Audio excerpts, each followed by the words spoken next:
ఏపీలో ప్రభుత్వం మారింది, ఎన్డీఏలో భాగస్వాములయ్యారు. అయితే గతం నుంచి ఇప్పటి వరకు ఏపీకి అందరూ కోరుకునే ఒకే ఒక్కటి ఏంటంటే ప్రత్యేక హోదా. వాళ్ళు ఇస్తారా లేదా తర్వాత, ముందు మనం అడగాలి కదా. కానీ ఇప్పుడు అడిగే పరిస్థితిలో ఉన్నామా అంటే మనం అడిగే పరిస్థితిలోనే ఉన్నాం. మనం గట్టిగా అడిగే పరిస్థితిలో ఉన్నాం. గతంలో ఆ పరిస్థితి లేదు. 2014లో BJP single largest party in central. కాబట్టి అప్పుడు మనం ఎంత డిమాండ్ చేసినా వాళ్ళు పేకాతరు చేసే పరిస్థితి. 2019లోనూ అదే పరిస్థితి. కానీ 2024కి పరిస్థితి మారింది. ఈరోజు మనం నిలదీసేటువంటి స్థితిలో ఉన్నాం. మన మద్దతుతోనే కేంద్రంలో ప్రభుత్వం నడుస్తుంది. మనం మద్దతు ఉపసంహరించుకుంటే ప్రభుత్వం పడిపోతుంది.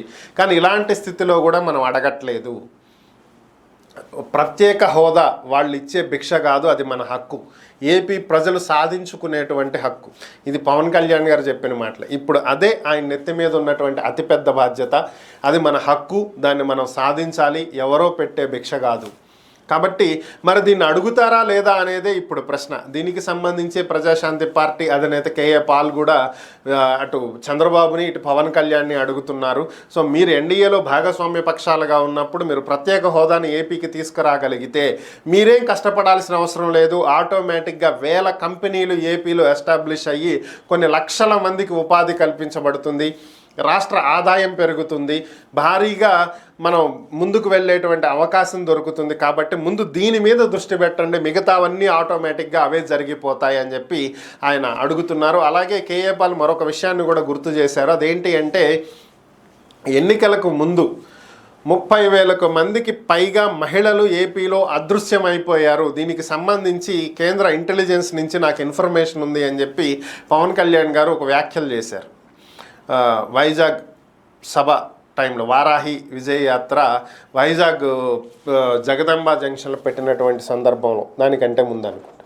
సో అయితే ఇప్పుడు దాన్నే ఆయన ప్రస్తావించడం జరిగింది. అప్పుడు మీరు అధికారంలో లేరు, ఇప్పుడు అధికారంలో ఉన్నారు, మీరే డిప్యూటీ సీఎం, సో అలాగే మీరు మంత్రి కూడా.